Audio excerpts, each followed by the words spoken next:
Hey, everybody.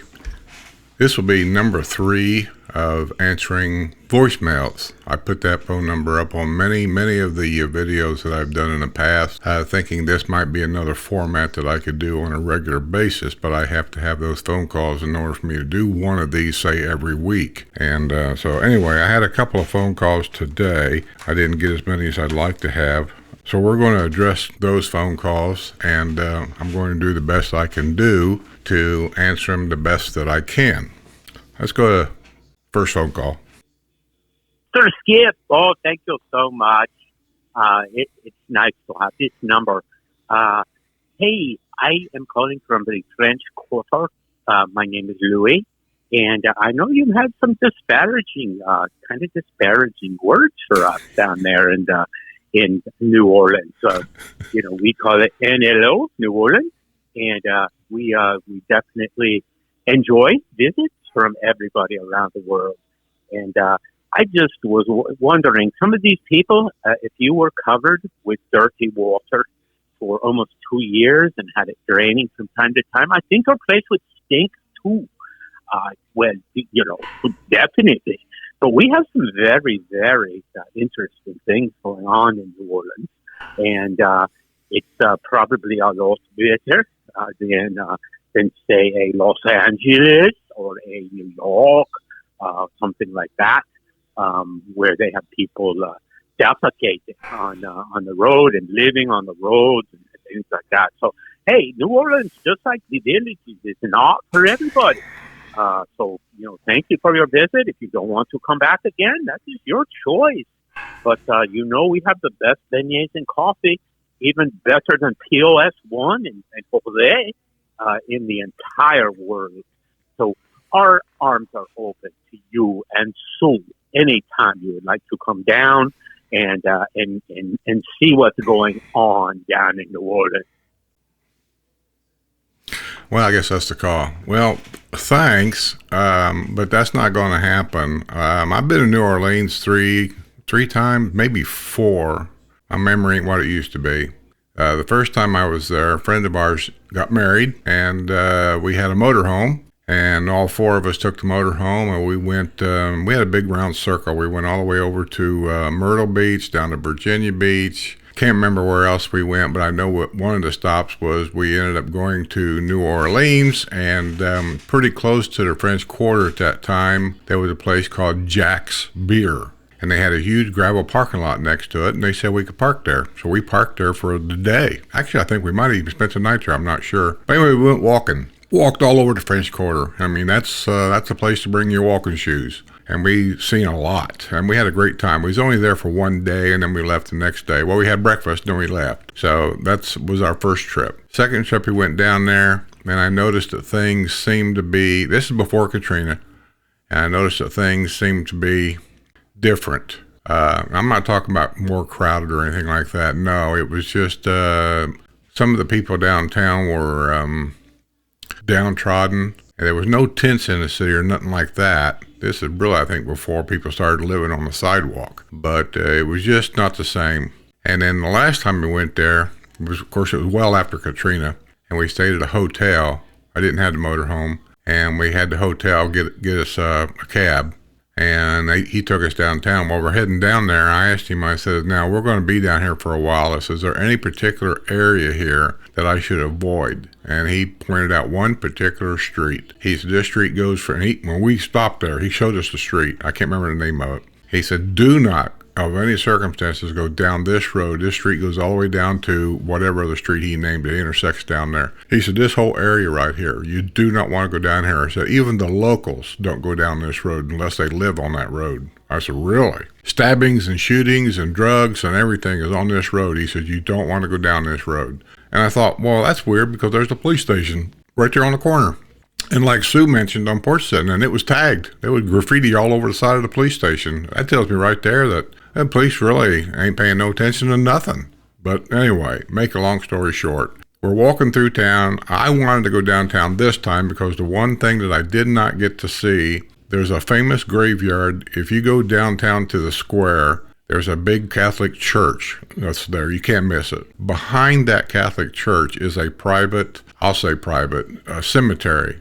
And you have to go into church and sign a book of relatives kind of through the back of the church as a private entrance to this cemetery. Otherwise, if you don't have relatives buried there or entombed there, which I don't, you go around the sidewalk back there and you buy at that time, a $5 ticket, and you got a guided tour. And they took you through there and they pointed out specific grave sites, whose it was, and the history and things like that, and showed us things that you probably wouldn't notice. It was very interesting.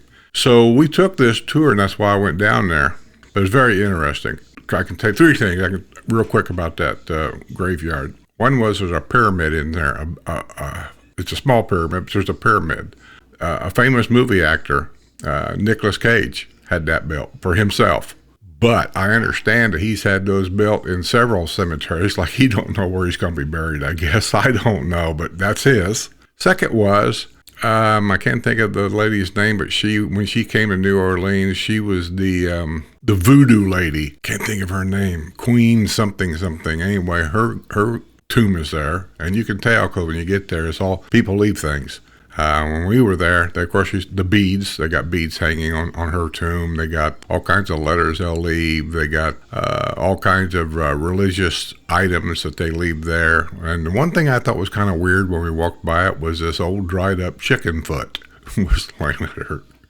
But hey, this is New Orleans. But they left it alone. They respected it. And then the other thing was, when you get to the back of the cemetery, there's a wall. And I asked about the wall because they didn't really say anything about it. I asked her, well, what's on the other side of that wall? And she said those were, I want to say she said Protestants, or maybe it was Christians or something like that. I want to say Protestants, or maybe it was Catholics. Something. It's a different religion. And they're not allowed to be buried on the same soil as the people on this side. And I can't really remember the history there. She explained it, and it was very interesting. So they have their own spot over there, which, if you think about it, that's kind of funny. But anyway, we saw a lot of stuff there. So that's what I went down there for, was that. While we were down there, I thought, well, let's just walk on down here and get us some chicory coffee and some beignets at that famous place. And I can't never think of the name of the place, but you can't miss this. It's a green kind of like building, and it's the only one down there. And so we went down there and stood in line because it's a very famous place.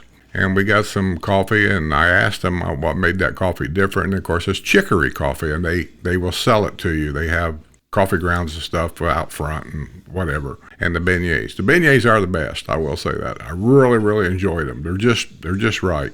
But the chicory coffee's okay. I'm not a chicory fan, but I mean, it's okay. It's, while you're there, you got to get it, right? And then we kind of walked around town a little bit. Well, as we're walking down this one sidewalk, it's the sidewalk that follows the river, whatever road that is. And we're in the French Quarter. And we're going down looking for a place to eat. And they have a lot of different style restaurants in New Orleans. And I wanted to go down to try to find something more along the lines of the Cajun type cuisine. And so as we're walking down the sidewalk, we're looking. Of course, you smell. There's smells everywhere. One minute you'll be walking and you smell food. Other minutes you'll be walking and you smell beer, alcohol. And then you'll get to certain areas and you'll smell an overrunning toilet. That's what it smells like. It smells like an outdoor toilet. It's just disgusting. And as we went by this alley, there was a guy standing there with his pants down, and he was just urinating on the wall. Now, I'm not saying he was back in the alley trying to hide behind a barrel. He wasn't. He was 3 feet inside this alley, next to the sidewalk. Everybody saw him. A lot of people were yelling at this guy. And I think some of the people yelling at him were locals. They didn't appreciate it because it makes it look bad for tourists like me. And I agree with them. But we just kept walking. I mean, what am I going to do? We just kept walking. We went down the street a little ways, and we found ourselves a place. And we had a little bite to eat. And then, of course, when we came back, we were walking on the other side of the road. And I just happened to glance over there to see if he was still there, and he was gone. But then we get back to where the Catholic Church is by this time. It's later in the afternoon. That there's a park across the street from this Catholic church. It's a beautiful park. It's got, I think, a couple statues in the middle of it. It's just a gorgeous park. And it was full of tents, and people was sleeping underneath the park benches, and some of them were over in a corner, and you could see that they were sharing drugs. It's just an uncomfortable situation for a tourist. to be in the middle of a tourist area, very touristy area, and being right next to this. So when we left, nobody bothered us. When we left, we got called the cab guy and come picked us up, and we went back to the hotel. And where we were at the hotel, I just told Sue, I said, I'm never coming back here again until the mayor, the governor, somebody in power does something to clean this mess up down here where I feel safe and everybody else feels safe. And I know there's a lot of people that was down there. I saw them. They didn't feel safe around there because some of them drug addicts down there would do weird things to try to get an extra buck for this or for that. And people was feeling uncomfortable, and they were scaring them. And there was no police down there. I never saw anybody. No cop anywhere walking, riding a horse or nothing. So they're not doing anything. And then here recently, today is May the 20th, and I see on the news where 8 or 10 or so people cut a hole in the wall and left jail and took off running, and they're still looking for them. They don't know where they're at. That just shows me that the law enforcement in that town either isn't getting the finances they need to run a tight ship, or they just don't care. I don't know. So until they get that stuff cleaned up around New Orleans, I'm just not interested in going back. And that's my shortened end of it. I got nothing against New Orleans people. All the people I've talked to down there and everywhere down there, they've been more than friendly to me. They don't talk down to me. I don't talk down to them. I ask them where to go. They point and they tell me where to go. And you can make of that what you want. But when you're in a strange city and you don't know where to go, you ask directions, right? I don't know what it would cost to go down there in a hotel for the weekend. I'm sure it costs a little bit of money, but I'm going to say, $1,000, $1,500 a couple for a weekend, maybe more? Well, for that kind of money, I think they deserve to know that they feel safe. And when you have an atmosphere like that, you have a tendency to attract a lot of people that go down there because of what they allow. And I just don't want to be around it. So with that being said, sorry if I hurt your feelings, but I sure didn't mean to. That's just my true way of looking at it. And let's move on to call number 2. Yeah, Skip, I talked to Lady Lake Police, and they told me you can operate a golf cart without a driver's license, even if you got a DUI, but you can operate it. So you got that wrong, my man. I've asked the Lady Lake twice, and they said you can operate a cart. Thank you. Well, I appreciate the call. I think I know where you're coming from on that. And I think Lady Lake Police Department, now I don't know because that's a different county. I live in Sumter County. And I know that most laws in Florida vary from county to county. And on my videos, whenever you hear me talk about something, I'm always talking about laws or changes of laws that affect generally Sumter County or the residents of the villages. So I don't live in Lady Lake. I don't know much about what they are there. I just have this feeling that the officer, if you talk to an officer or did you just talk to an operator that works at the police department, that they fed you some bad information, because I can tell you that if you watch any of my videos, especially the news, how many people here in the villages has been pulled over leaving City Fire in Lake Sumter Landing in a golf cart, either half drunk or no lights or speeding, always something silly. And a Wildwood police officer or a Sumter County police officer will pull them over to find out that their license has been revoked or they've been convicted of a DUI and they don't have a license anymore, and they arrest them for operating a motor vehicle while licenses are suspended. And they go directly to jail. Usually it's $150, $500 bail to get out. I don't know what happens to the golf cart, but so I know they get arrested for a DUI or having a suspended license or revoked license or license that are non-valid for any reason. They will arrest you. They will put you in jail. So people, when you come down here, just know this. And some of these rumors that these people spread around here is wrong. And I don't even know why they would do that. But if you don't believe me, you call the Sumter County Sheriff's Department, because that's where the villages is at, basically it's Sumter County.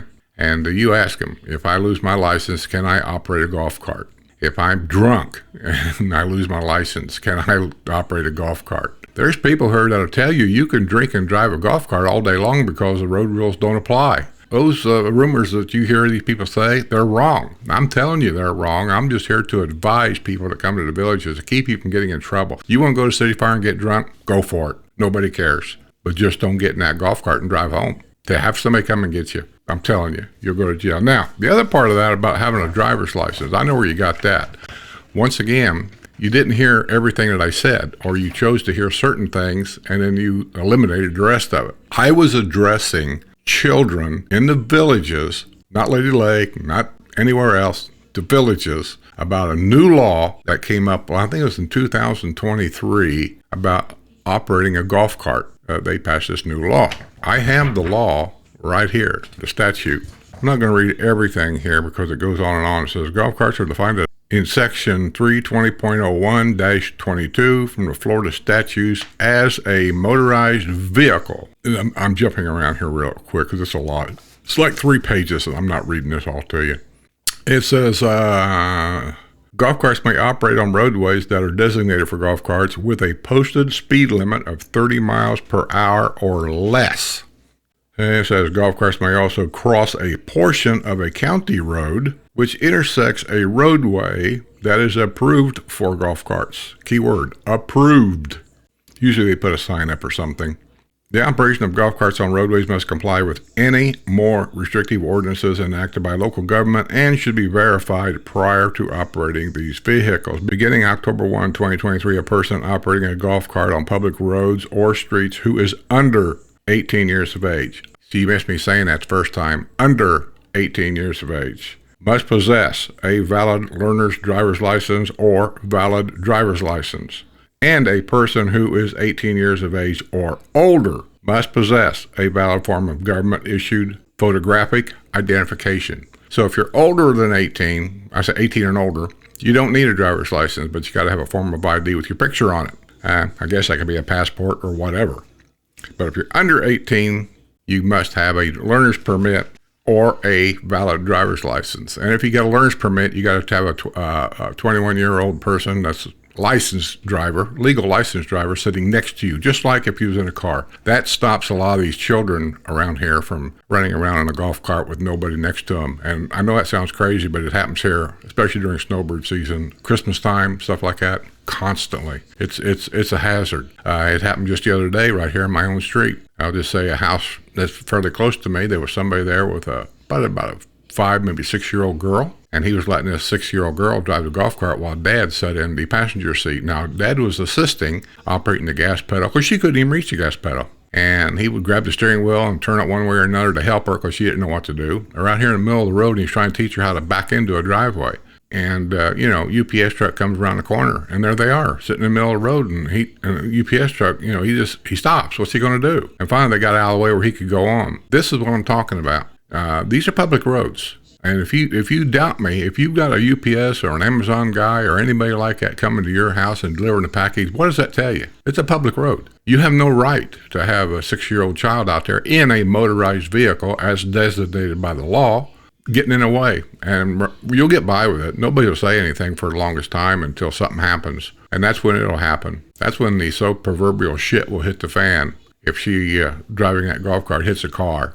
Or God forbid a car comes along and hits her. Some of these people are drunk, man, when they're out here driving. And you've got a 6-year-old driving a golf cart on a public road. It's just not a very smart thing to do. And so whenever you heard me say anything about driver's license or whatever, you missed the fact that I said under 18 and or over 18, how the laws are going to work. And these laws took effect, what did I tell you, October 1 of 2023. So this isn't a new law. And may I say, this law is statewide. This is not a village's law or a county law or Lake Sumter Landing law.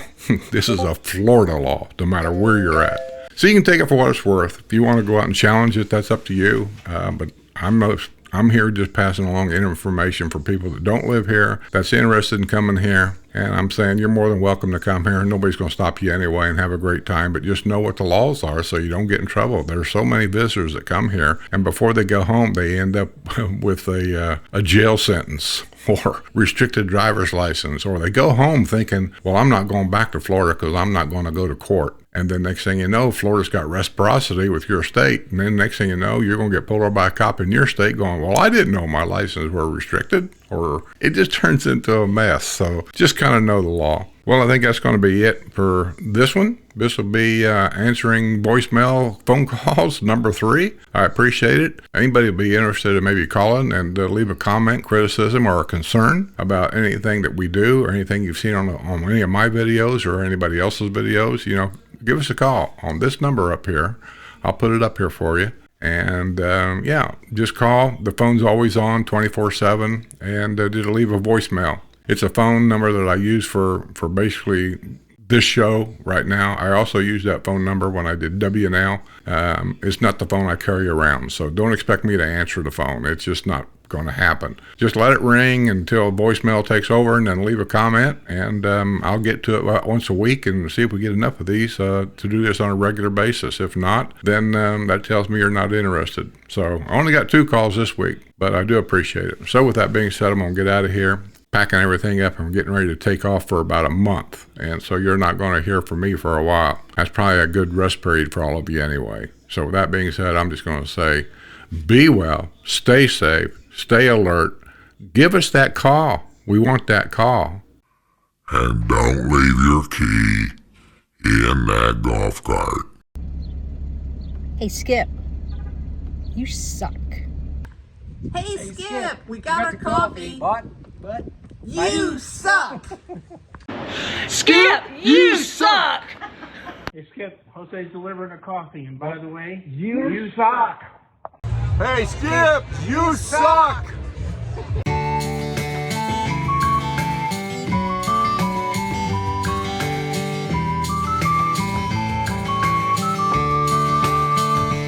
Oh, don't leave your keys in the golf cart. Some might say it's not very smart. If you walk away and hear your engine start, just turn around and wave goodbye to your golf cart, to your golf cart. Oh, where's my golf cart?